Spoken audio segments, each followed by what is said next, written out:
So this is lecture 6. The unprejudiced observes notes only charge of state as shown by symptoms. Paragraph 6. The unprejudiced observer, well aware of the futility of transcendental speculations which can receive no confirmation from experience, be his powers of penetration ever so great, takes note of nothing in every individual disease, except the changes in the health of the body and of the mind which can be perceived externally by means of the senses. This is to say, he notices only the deviations from the former healthy state of the now diseased individual, which are felt by the patient himself, remarked by those around him, and observed by the physician. All these perceptible signs represent the disease in its whole extent, that is, together they form the true and only conceivable portrait of the disease. The teachings of this paragraph is that the symptoms represent to the intelligent physician all there is to be known of the nature of a sickness, that these symptoms represent the state of disorder, the sickness is only a change of state, and that all the physician has to do is to correct the disordered state. Hahnemann, it seems, would say that it is great folly for a man to look into the organs themselves for the purpose of establishing a theory to find out whether the stomach makes the man sick, or whether the liver makes him sick, or whether the stomach makes the liver sick, and such like. We can only end in theory as long as we think that way. So long as we set the mind to thinking about man's organ and how these things are brought about, we are in confusion.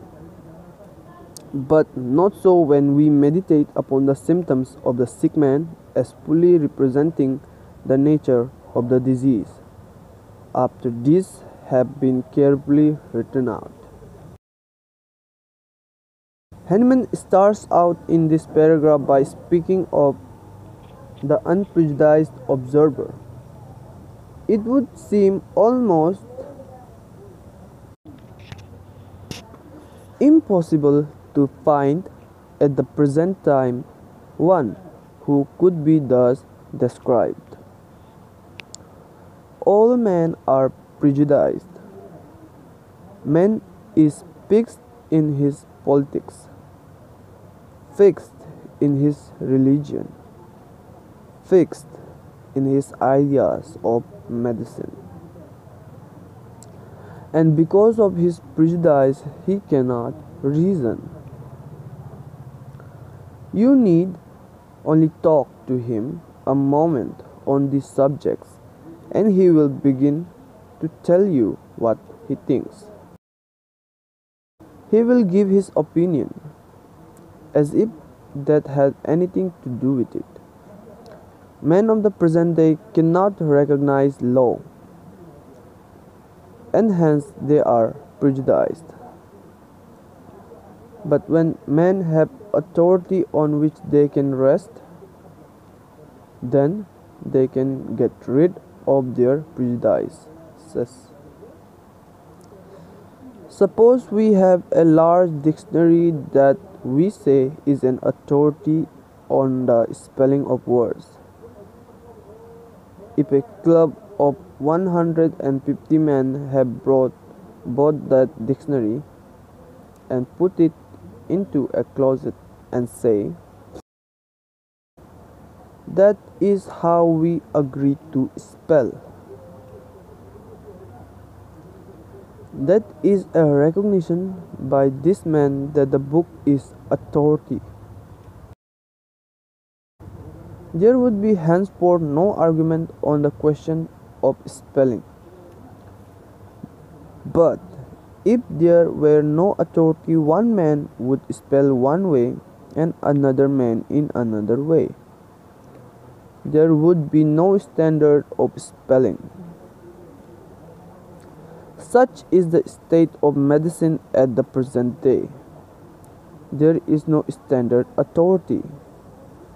One book is authority in one school, and in another school they have another book, and so there is confusion.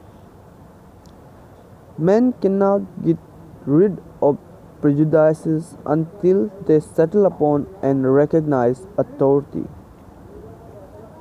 In homeopathy, the law and its principles must be accepted as authority. When we know these, it is easy to accept them as authority. But seeing they are not known, there is no authority, and everybody is prejudiced, men often ask, "Doctor, what are your theories as to homeopathy? What are your theories of medicine?" I have no theories. It is a thing that is settled from doctrine and principle, and I know nothing of theory.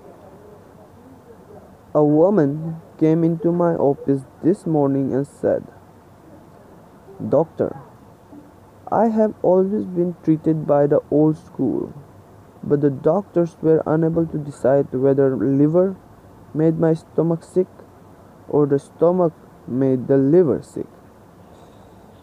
This is only confusion. No organ can make the body sick.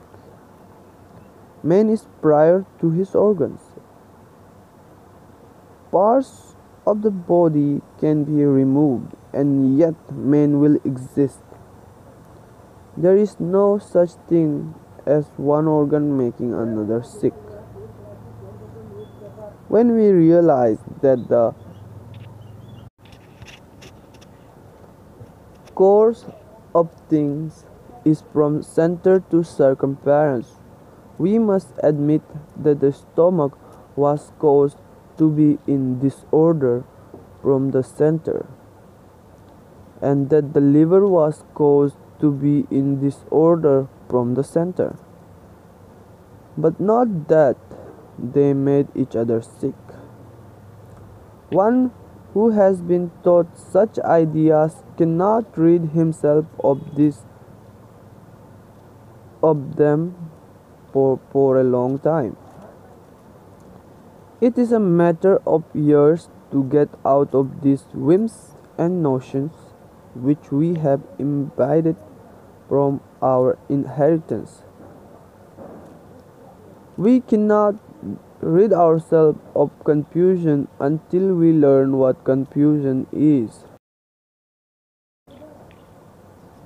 In this paragraph, Hahnemann does not speak of changes of tissue or changes in the organs, but of change of state. Man could see and feel tissue changes, but these do not represent to the intelligent physician the nature of disease or disease cause. They only indicate that because of the disorder within certain results have followed. The unprejudiced observer can see that pathology does not represent the nature of the disease, because numerous so-called diseases can present the same pathology and the same phenomena. The trouble is that there are so few unprejudiced observers. To get rid of our prejudices is one of the first things we must do in the study of homeopathy. Therefore, let me beg of you, while sitting in this room, to lay aside all that you have heretofore imagined or presumed, the whims and notions, and what I thought about it. The things that you have learned from men and books, and only follow after law and principle. Things that cannot deceive, cannot vary. Law will deceive if man is of prejudiced mind, because then he misreads the law and doctrine. And when things are called black, they look to him white. Every image is inverted in his prejudiced mind, because he realizes only with his senses, and sees with his eyes, and feels with his fingers only the appearance of things.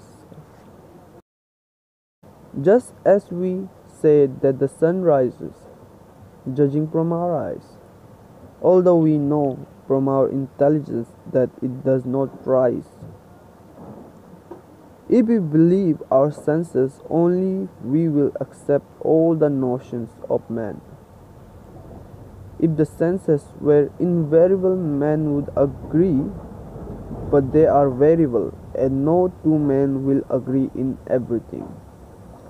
For just as man's observation differ, so different. Notions and theories will be established.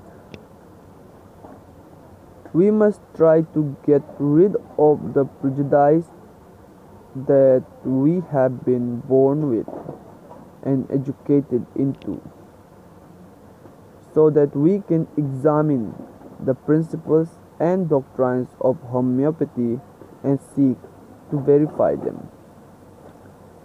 If you cannot put aside your prejudices, the principle will be folly to you.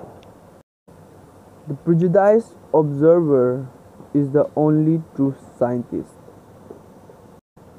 He perceives in each individual affection nothing but changes of state. The changes of state are such as are observed by the patient when he says he is forgetful, that his mind does not operate as it did, that he is often in a state of confusion, that when he attempts to deliver a sentence, a part of it goes away from him.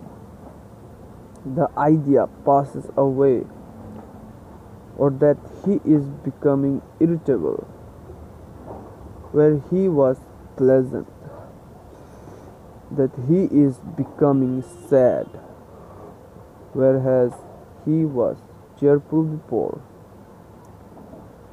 that there are changes in his affections, in his desires and aversions.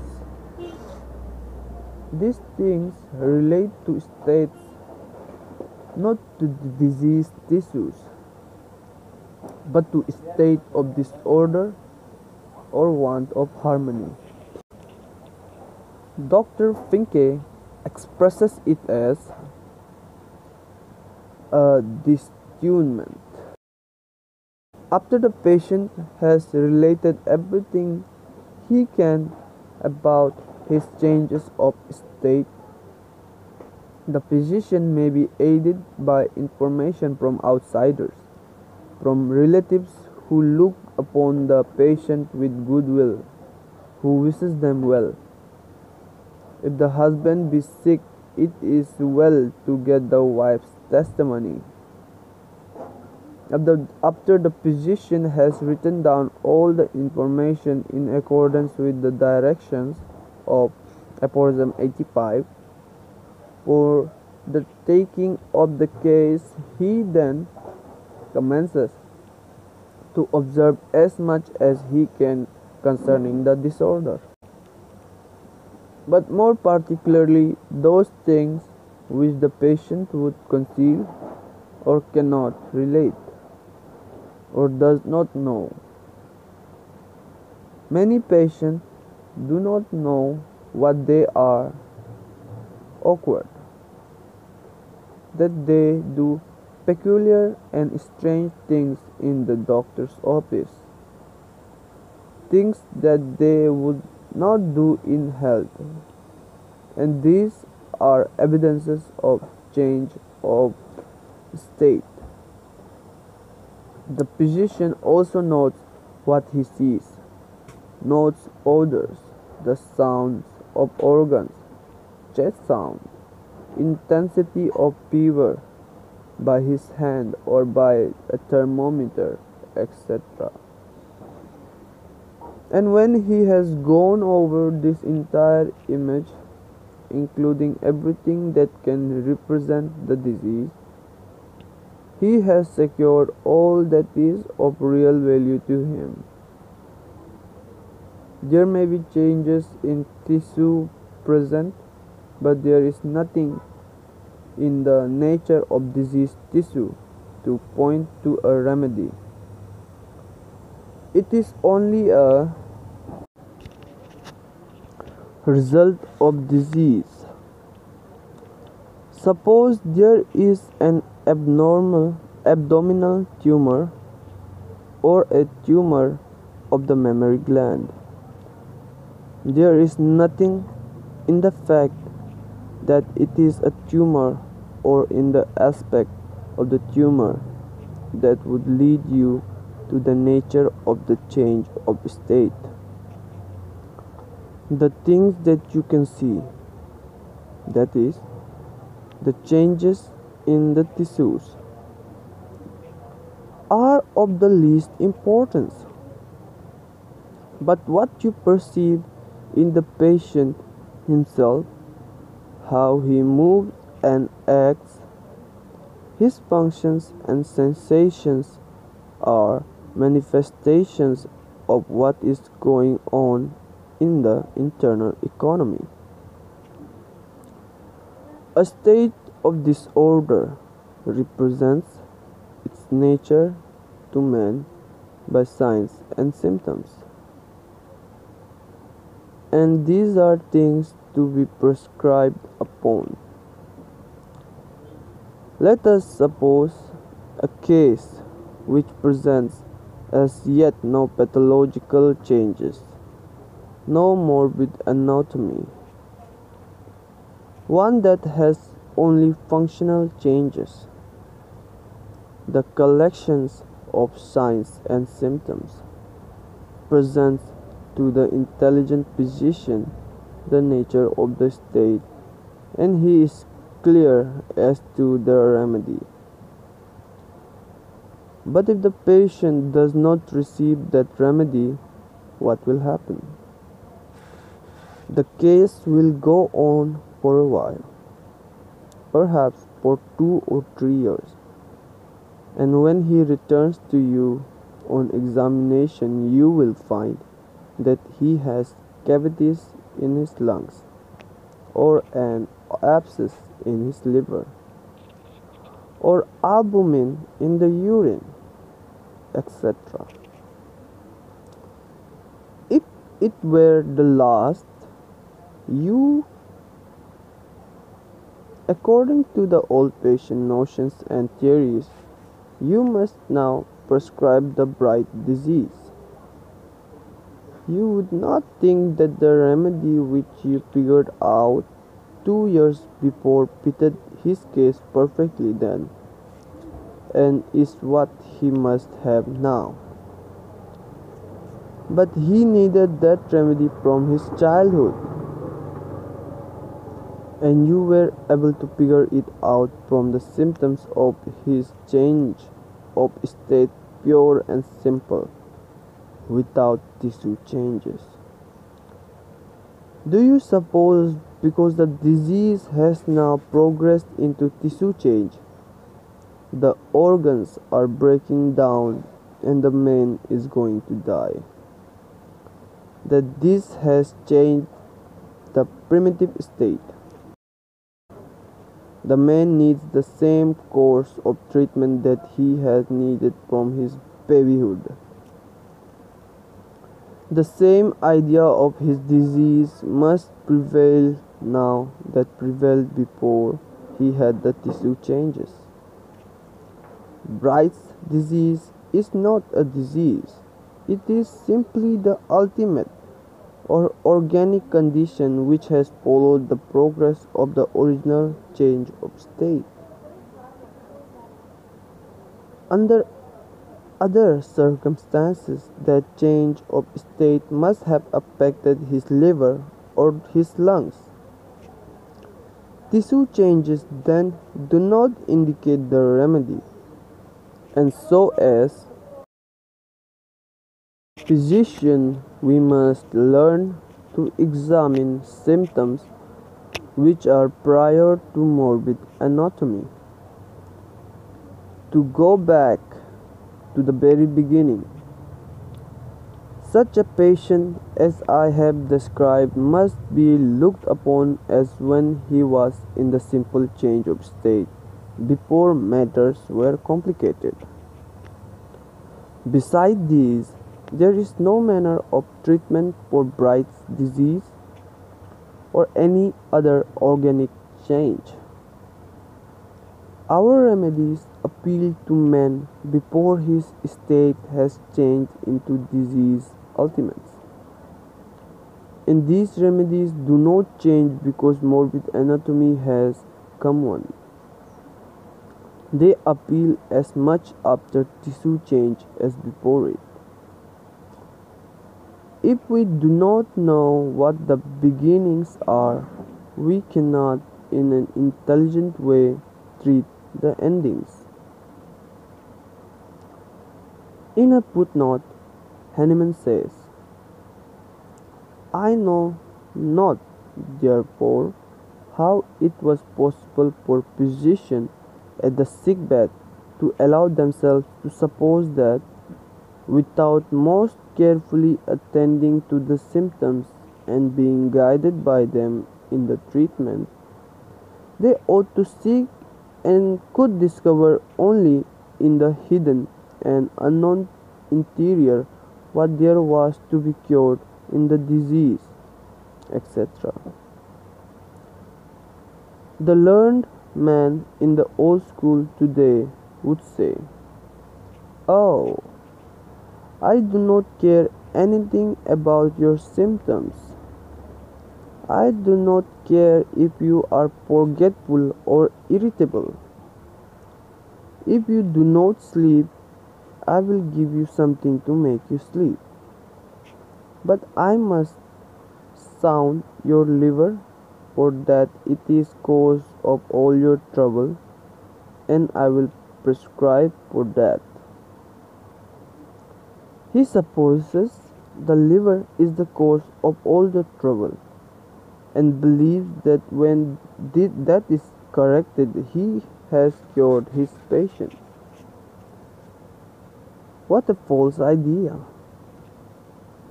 His mind is upon mere theory.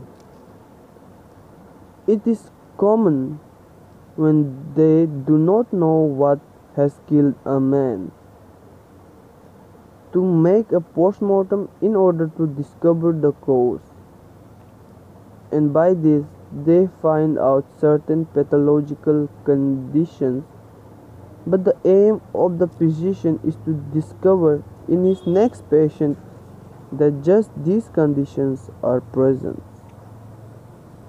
It is true, the post-mortem affords the physicians the means for a general study of the results of disease, which I would not, under any circumstances, prevent. Indeed, there are times when I would strongly encourage the study of morbid anatomy.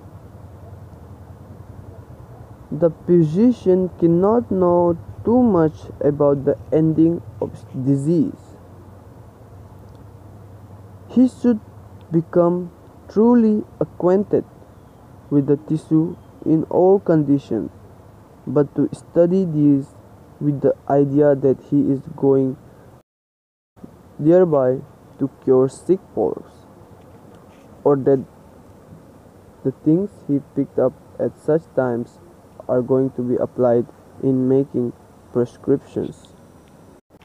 Is a great folly. It is astonishing that physicians should expect to find out of post-mortem and examination of organs what to do for sick folks. Physical diagnosis is very important in its own place. By means of physical diagnosis, the physician may find out the changes in organs, how far the disease has progressed, and determine if the patient is incurable. It is necessary also in supplying information to boards of health.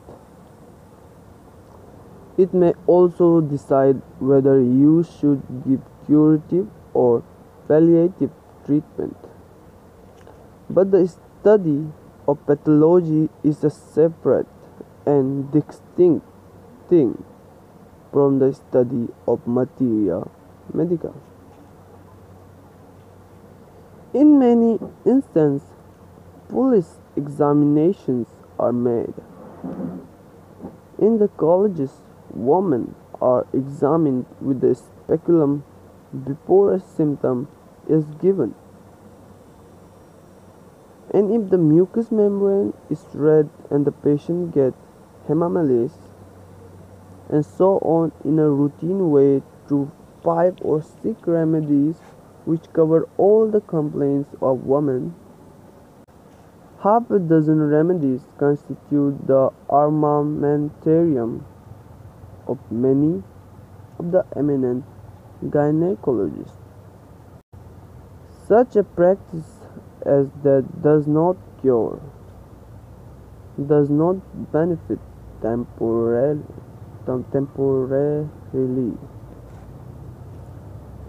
It is simply an outrage. But bad though it is, perhaps it is not so great an outrage as is perpetuated when the physician imagines the disease is local, and that when he has cauterized it is the woman is well, not realizing for one moment that these things come from a cause and that curing that cause should be his aim. Yet such is the teaching of the old school. Now, while the signs and symptoms are the only things that can tell the physician what the patient needs, and while those signs and symptoms relate to change of state and not to change of tissue, still there are signs that relate to tissue changes, and one who is acquainted with symptoms may consider these as indicating a change of state. For example, there are signs that indicate that pus is forming.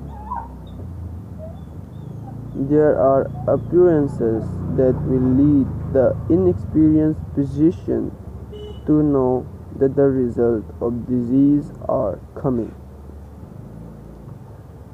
These are not valuable things in hunting for the remedy, but simply indicate certain conditions. The physician must learn to distinguish this from the symptoms that portray the state of the patient. We are now prepared to see that if the patient is cured from cause to effect, he must remain cured. That is, if the true inner disorder is turned into order, he will remain cured. Because disorder, which is of the innermost, will cause to flow into order that which is of the outermost, and finally cause the function of the body to become orderly.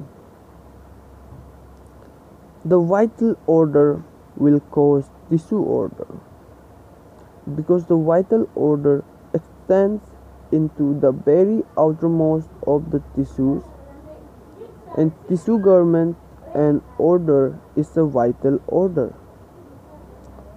So if the cure is from cause to effect or from within out, the patient will remain cured.